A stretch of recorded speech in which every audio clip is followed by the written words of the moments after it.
Now, the MSU Federal Credit Union Coaches Show.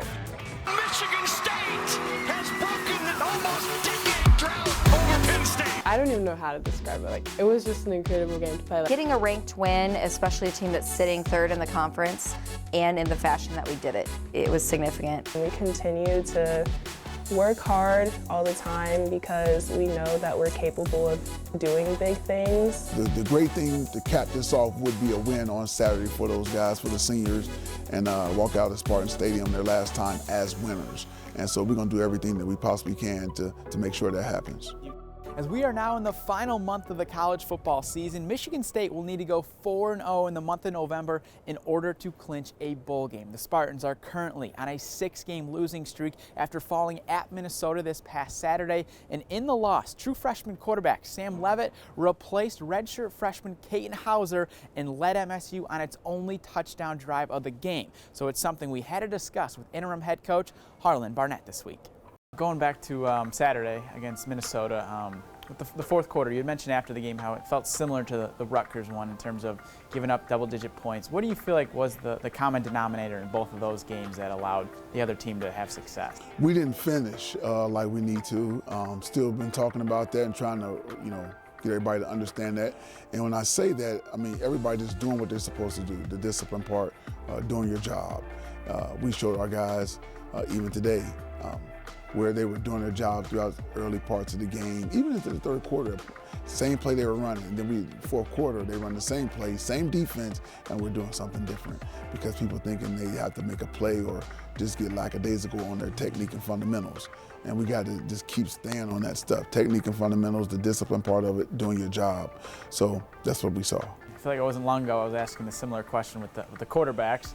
Obviously you had two guys come in against Minnesota, Katin Hauser, Sam Leavitt. What did you like from that position, or what did you take away from that position with both guys? Well, I like how Katin continues to show command of the offense and makes the correct checks and put us in the right positions and things like that. Obviously we want to be able to score when we're feel like we're in really good striking range, especially early in the game.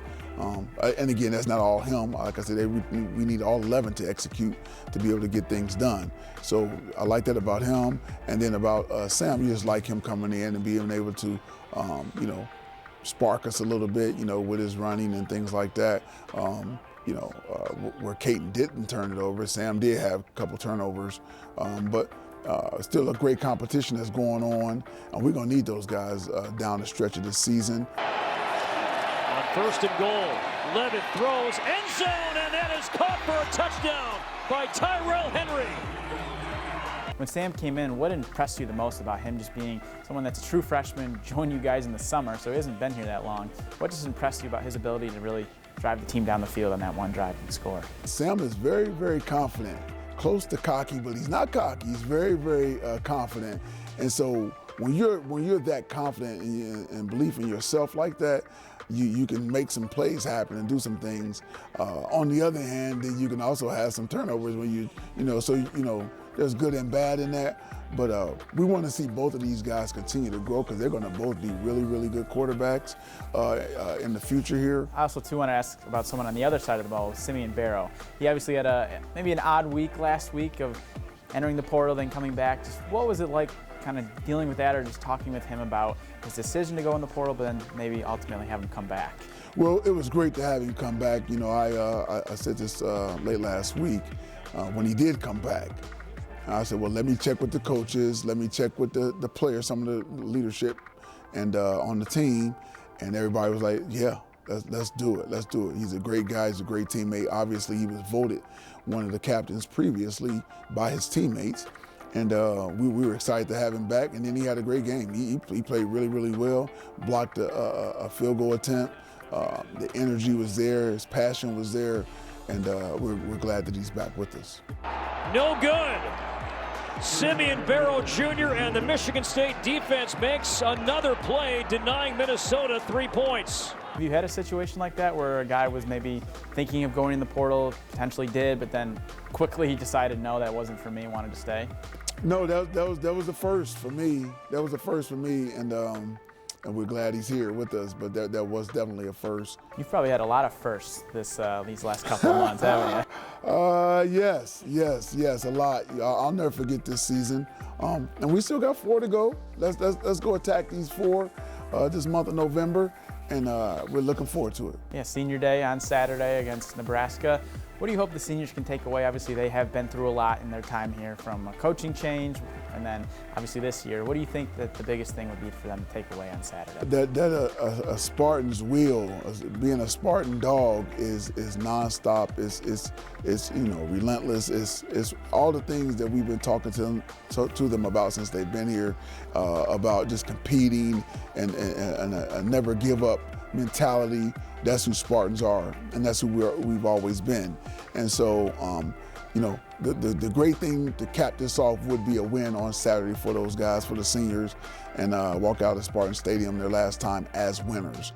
Even though a lot of the Senior Day festivities were held yesterday with the players and their families, today's game will mark the earliest in the season the Spartans have held Senior Day since 1900. When we come back, we're going to shift our focus to the MSU volleyball team, who accomplished something for the first time in 6 years. We'll see you soon.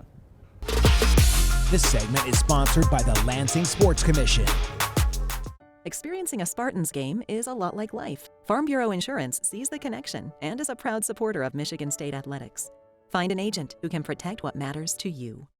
They say you shouldn't. You wouldn't dare. They say you're not strong enough.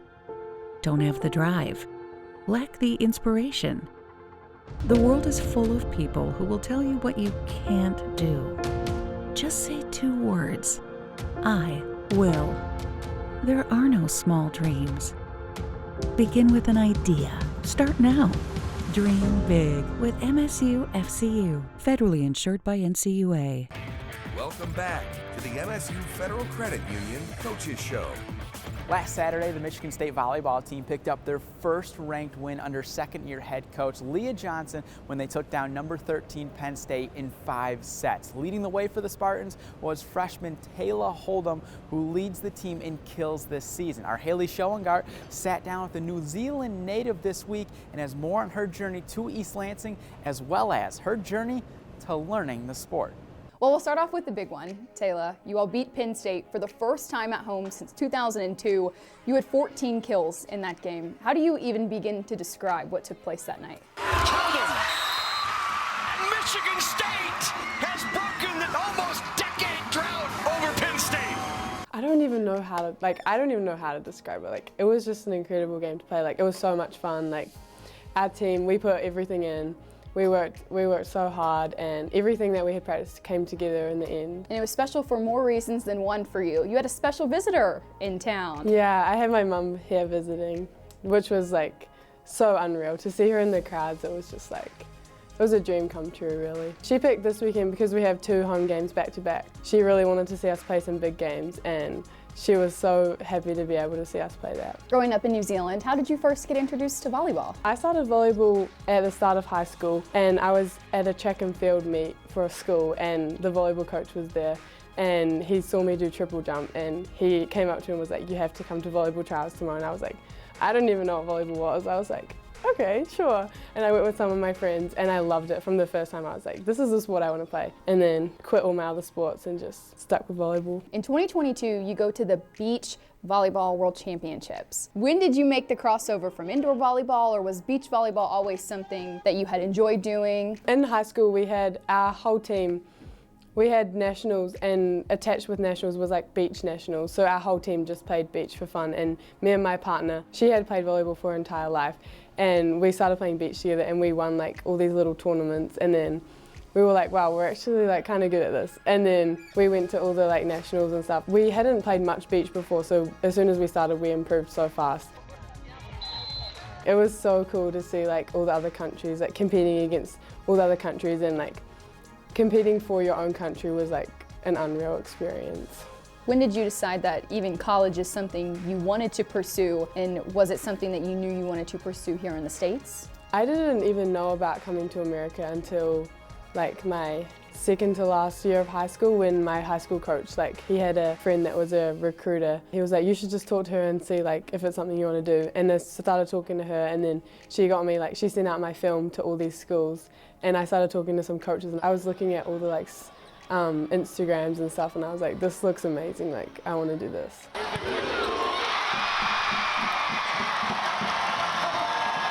Well, then what settled you on Michigan State? So I came to 4 schools to visit, and Michigan State was my first visit, and I fell in love with the coaching staff and just the environment here.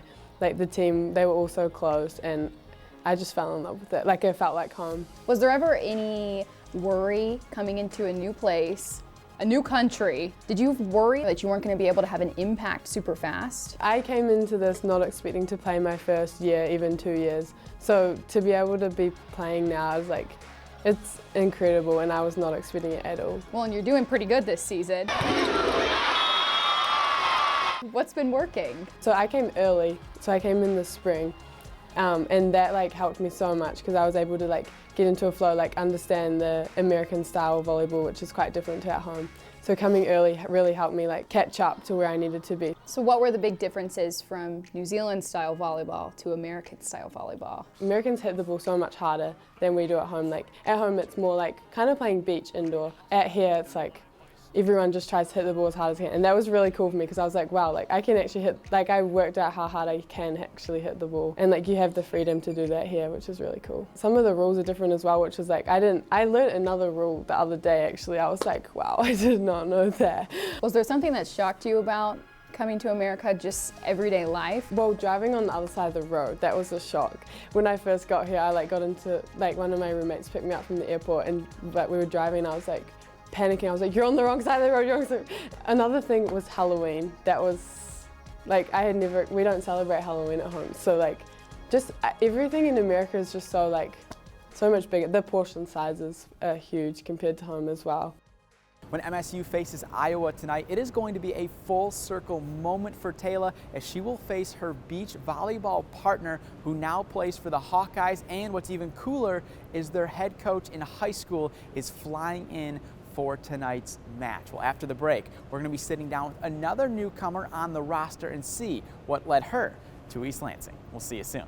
This segment is sponsored by Shoepad. Welcome back to the MSU Federal Credit Union Coaches Show. When Amani MacArthur entered the transfer portal, it took MSU just 2 hours to reach out. She has quickly grown to trust the MSU coaching staff, just like they trust her on the court. Our Tyler Driesinga sat down with her this week and has more on her decision to come to Michigan State for her 5th year of college eligibility. Amani MacArthur didn't start playing volleyball until the 8th grade. After 1 season playing for her school, she tried out for a local club team called the Carolina Islanders. Surprisingly, I ended up making the top team in my age group, and I wasn't the only one who was really confused about it. But and then from there, my love for volleyball just kind of blossomed. In just a few short years, MacArthur developed into a Division I prospect. A graduate transfer here at Michigan State, she spent the first 4 seasons of her college career at Charlotte. She earned second-team All-Conference USA honors as a sophomore and as a junior. During her senior year, she earned first-team All-Conference USA and graduated with a degree in healthcare administration. Just being able to be blessed with having a free education, along with being able to play a sport that I really love at the same time, was something that I wouldn't trade for the world. And just being able to accomplish so many things and then to turn around and also be blessed with not only having another year to play volleyball, but being able to do it at a level that I only ever dreamed of playing at. So it's just something that I felt was a huge accomplishment for me. And as you were looking for a place to call home for this 5th year, at what point did MSU come into the picture?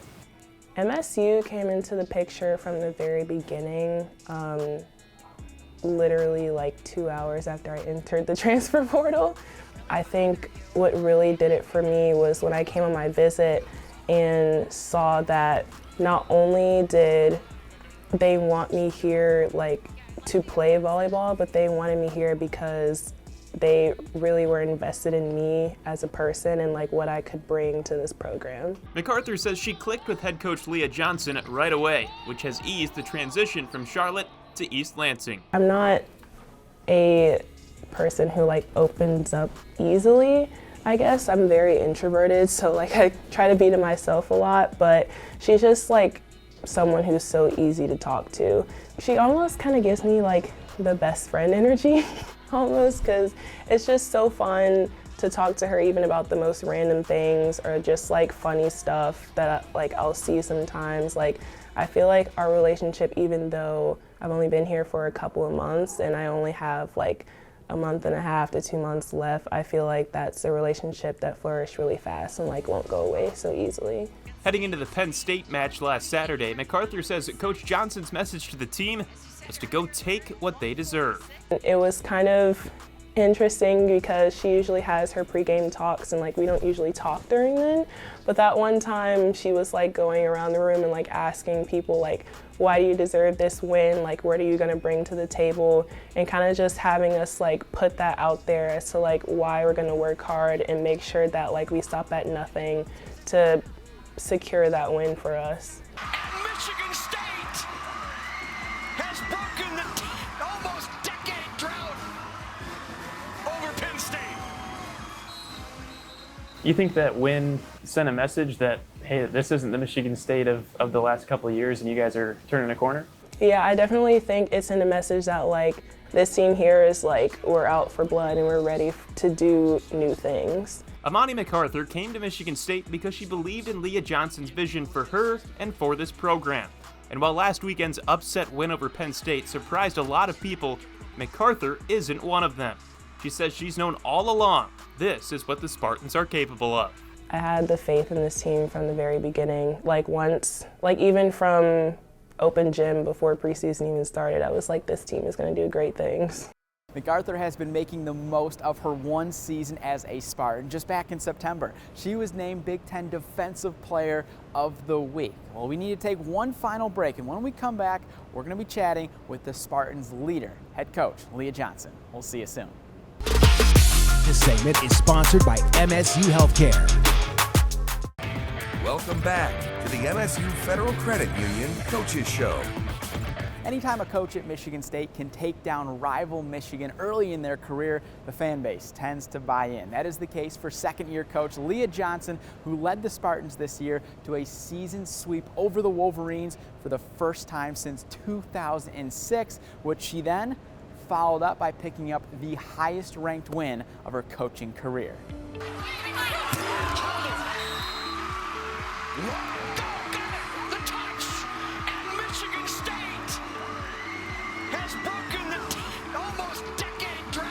Well, takedown number 13 Penn State last Saturday. The reaction itself from you afterwards, have you had a moment like that really, you think, as a head coach? Were you that animated? It's interesting because people think I'm not animated because they're like, oh, you're so stoic on the sideline. I never see you smile. I'm like, I don't know. I'm pretty just myself all the time, but I think that was a special one. I do. I think it was a special one, and I don't know how to hide things. Felt all the feels and no apologies. Where would you rank that in terms of wins you've had in your coaching career, but also just here at Michigan State in the 2 years? It's probably at the top. I mean, sweeping Michigan was a huge one. Getting that rivalry sweep this year was big. But getting a ranked win, especially a team that's sitting third in the conference, and in the fashion that we did it. You know, we played probably our best sets and our worst sets all in one match. So it was significant. In my career, you know, I had the opportunity to beat Illinois when they were 14, but that was my highest ranked win when, you know, with Penn State sitting at 13. With this year's group, you have a lot of different players in terms of international players, people from Michigan, and also people from all across the country. What sort of went into forming this roster for you, and how did that kind of just play out? Yeah, what went into forming, what didn't go into forming the roster? I mean, when we arrived, you know, we had 7 people on the roster, and we didn't even have a roster that could build a full lineup yet. So part of this year's team was built in, you know, February and April of the year before, because we had to recruit 2 classes all at the same time. But the biggest thing was finding players that had high skill or high experience in their position that didn't require quite as much development. And that was where the international recruiting came in, and then the domestic local recruiting. You know, we want people who understand what Michigan State's all about, who value wearing the jersey and can teach that to our players who don't have the same reference points. And so we have such a good eclectic group of personalities and of people and of cultures, and it's incredibly inclusive. So I think just finding good people was a big part of that. Yeah, and recruiting someone who is an international student like a Taylor Hold'em from New Zealand, you guys go out there, or how do you contact her? Is it, obviously social media nowadays can help. So, you know, we have contacts, like I had alumni from New Zealand at previous institutions, and so once you make those contacts, you are, you know, continually checking in, like, hey, is there any up-and-comers that we need to know about? And they put them on your radar. And then from there, you follow the same recruiting rules. Once you're allowed to contact, you contact.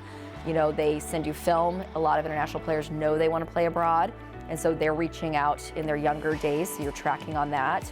And then the other side of international recruiting is it can happen a lot later because they don't make up their mind until later. So that's where, you know, this year's roster is very international heavy because we were recruiting very last minute for that class. Second year now here with Michigan State. Where do you think this team has grown the most from year one to year two, even you too as a coach? Oh my gosh, yeah. You know, you have to kind of learn the lay of the land of the Big Ten. Like, you know how good it is, but you have to experience, understand it, and that's where we're growing. I think both me, my staff, but the team as well, that every single game is a grind.